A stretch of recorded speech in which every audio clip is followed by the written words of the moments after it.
What if I was to tell you that you should never give your children consequences again? Would you freak out? I'm Rob, and it's yes time.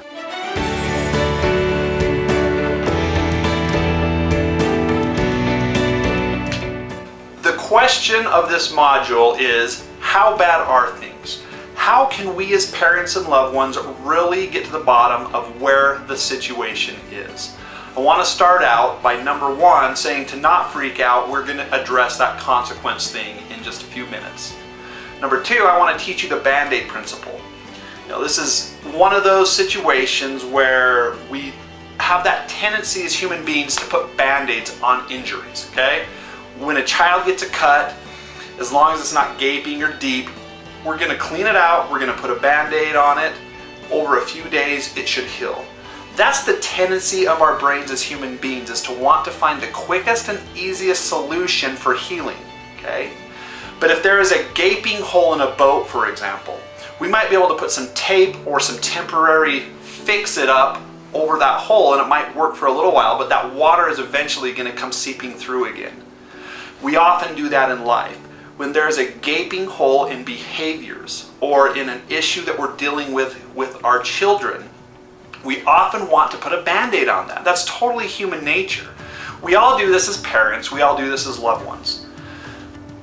Many of the injuries or issues that our children are facing, that our relationships with them are facing, often need deep welding to where we need to go into the hull of the ship and really identify the depth of the issue so that we can provide the right solution. That's what we're going to talk about today. A child's addicted or how bad the issue is, go back to module 1, because we talk about the two-part brain, how the limbic system works, how the prefrontal works, and how we're avoiding pain and seeking pleasure through unhealthy behaviors, sometimes through healthy behaviors. Through that module, you can identify a lot of the issues and perhaps the depth that your children are experiencing. But it depends on one major key premise: that your child is honestly and fully communicating with you. Now, statistically speaking, over 80% of our children are not being fully honest with us. And so that's what we're talking about, being this major hole that we are dealing with as parents and loved ones. How can we get our children to fully and honestly communicate with us? Often, it's in human nature to dwell on the severity of problems. We have a tendency to do this.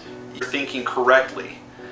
Yet, it's also within our tendency to ignore the depth of issues because it's hard to deal with things. I mean, just go and read social media or Facebook, go read a few posts on there, and you will see how people want to focus on other people's issues. Or just go look at the national debt, it's something that we just, as politicians, want to ignore.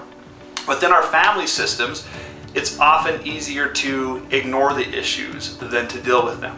So one example would be a parent that we knew had various adult children living in their home. These adult children, every single one of them had some kind of a substance addiction, okay? Drugs, alcohol, that level of addiction. The mom was amazing. She loved her kids. There was no doubt about that. When we encouraged her to take some steps to start providing, more boundaries within the system, it scared her. She was scared of the consequences and the repercussions that would be created within the family system if stricter boundaries were created. It was easier for her to ignore the problems that were really there and that were getting deeper and deeper to where everyone in the system needed help. After working with the parents for a while, this mom finally stood up and started creating boundaries. You might think, okay, now we're going to get a happy ending. Well, initially, it was crazy. There was total chaos in the system. Things were not peachy.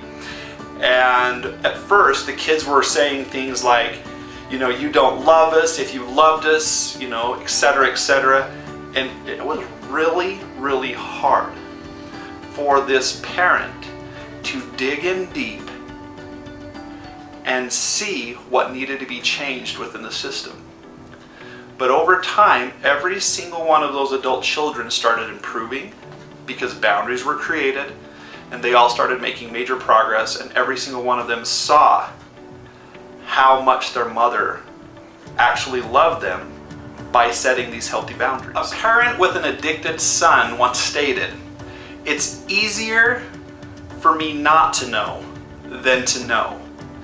The son desperately wanted to connect and confide in his parent about the addiction that they were facing.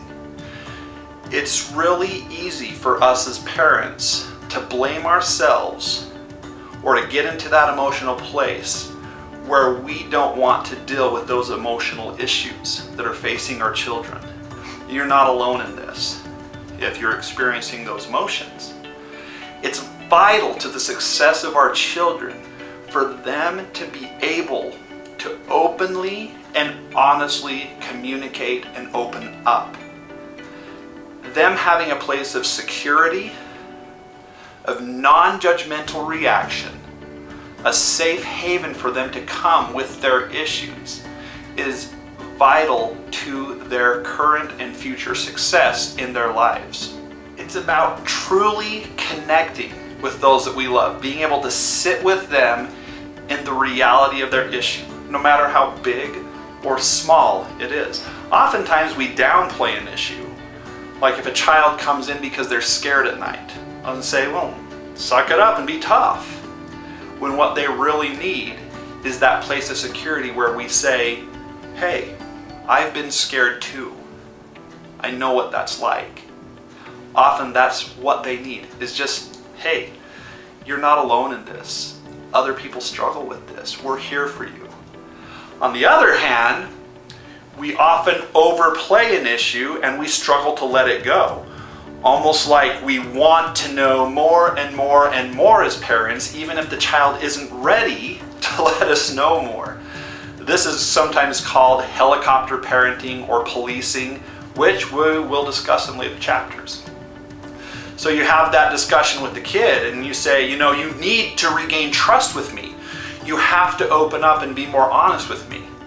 And the child's probably in their mind saying, you know, I don't want to open up and be honest because last time I did that, I got slaughtered emotionally over and over and over again and you didn't let it go. So there's this balancing act. And most of us human beings, we go to one extreme or the other because it's how our brain, how that limbic system tries to manage pain within ourselves. It's the same way that it tries to manage pain in our children. The way that we compartmentalize all these different emotions and all these different pains that we experience, much of it is based on the safety of being able to work through that pain. Having that secure relationship, feeling a healthy attachment to the person we're coming to. Learning to honestly and openly communicate with our children can sometimes be a fine dance. And we're going to make mistakes.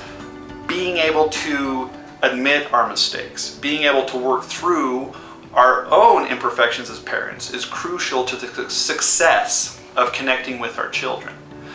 As we were teaching these principles to a parent, throughout the process they made the statement, and now I'm coming back to where we started this video, which is they said, it's almost like you're saying we should have no consequences, that I should just let them off the hook.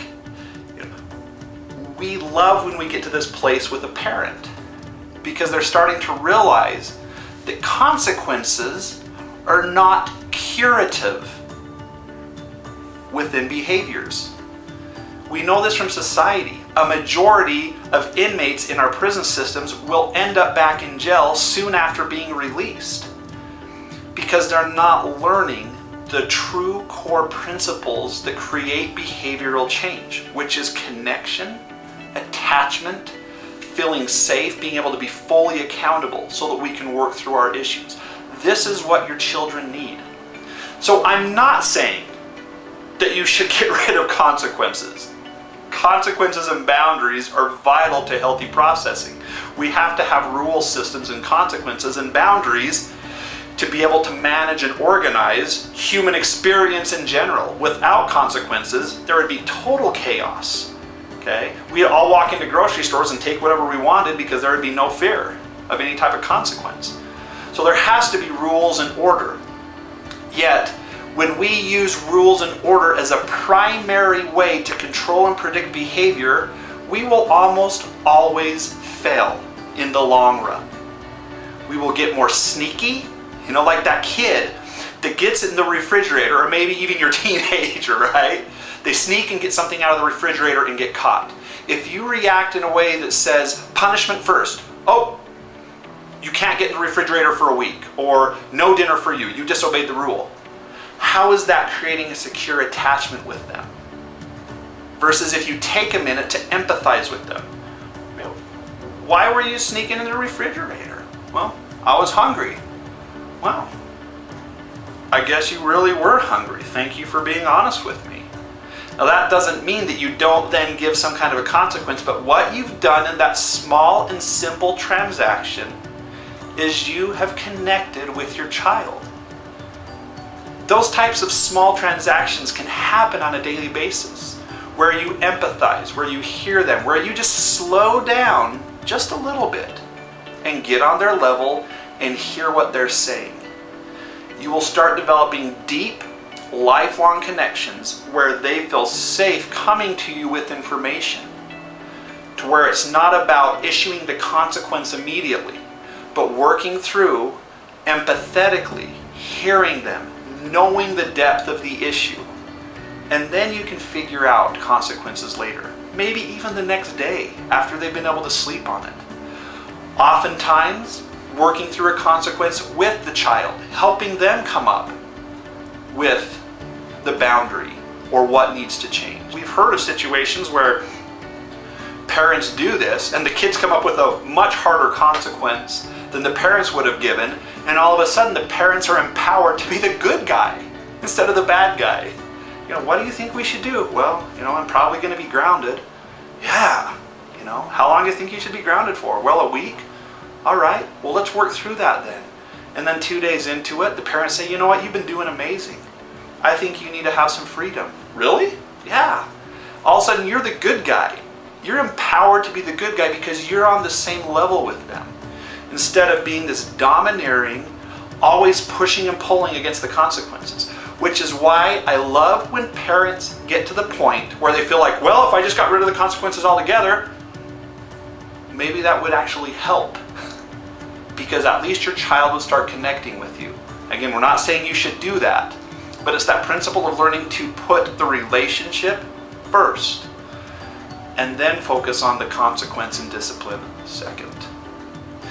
In our experience working with some parents who like to rule with the iron fist, total authoritarian type of discipline, trying to explain these principles to those parents can be really difficult because oftentimes they feel like, hey, this is working, you know, they're obedient, but are they really obedient for the right reasons? What happens when they launch? What happens when they leave the home? I can't tell you how many clients we have worked with that leave the roost and then go into deep behaviorally negative patterns. And you know what? It's not too late if that's happened. It's not too late to still connect with your children on a deep, intimate level where you can really get inside of their hearts. It's never too late.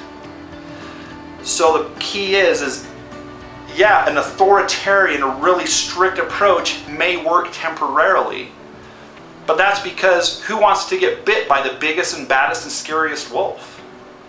And then what will happen is that will create distance. We want to distance ourselves from the biggest and baddest and scariest wolf that's going to bite us if we make any type of mistake. It's about making mistakes.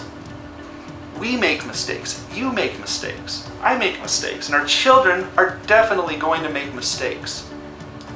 They need you to be in their minds, to be in their hearts, so that you can connect with them, because you hold the keys to the greatest power in influencing the behaviors of your child. You hold the greatest keys. A client in therapy,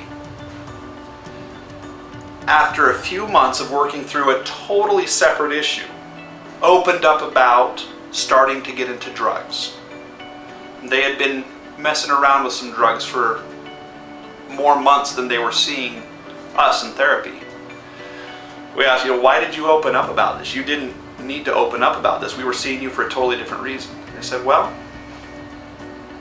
it definitely was scary, but I trusted that you would want to help me, that you would be here to help me work through it. And we said, yeah, definitely that's the case. It's awesome. Way to open up about this. We commend you for opening up about this. So, have you opened up to your parents? No, there's no way I'll open up to my parents about this. Now, this client was a young adult. I said, well, why not? Because I'm currently living at home, and my parents once told me if I ever got into drugs that they would send me away. And so I'm terrified of ever opening up to my parents. What if we change the dialogues we're having with our children too? We will love you and be here for you no matter what you do. That emotion will create an environment where you connect and attach with your children, where they will come to you, even if it's not in your time, but eventually they will come to you and open up to you. That doesn't mean we don't still have boundaries and consequences, but remember that those come after the relationship. That's where they become truly effective. I'm not saying to go and get rid of all boundaries and all consequences today so that you can gain a relationship with your children, okay? That could be disastrous too. That's why this is a process. Don't be beating yourselves up for being imperfect parents. That's why we're creating these videos and these modules, because we're all in the same boat. I was on a jog with my wife the other day and I said, I feel like I'm the pot calling the kettle black. And she said, but you're there. You're improving. You're going through this process with them. And that's what we are here for. We're here to go through this process with you. And things are just getting good. We have 16 more modules to go.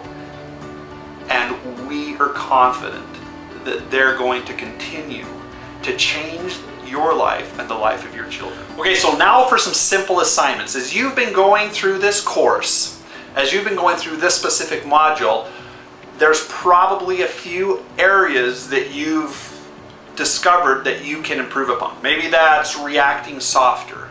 Maybe that's taking a breath, or just listening a little bit. Whatever those things are, think of one specific thing and develop an easy to implement plan. So for example, if your child sneaks something out of the fridge, okay, what is your plan of action in how to react to that situation?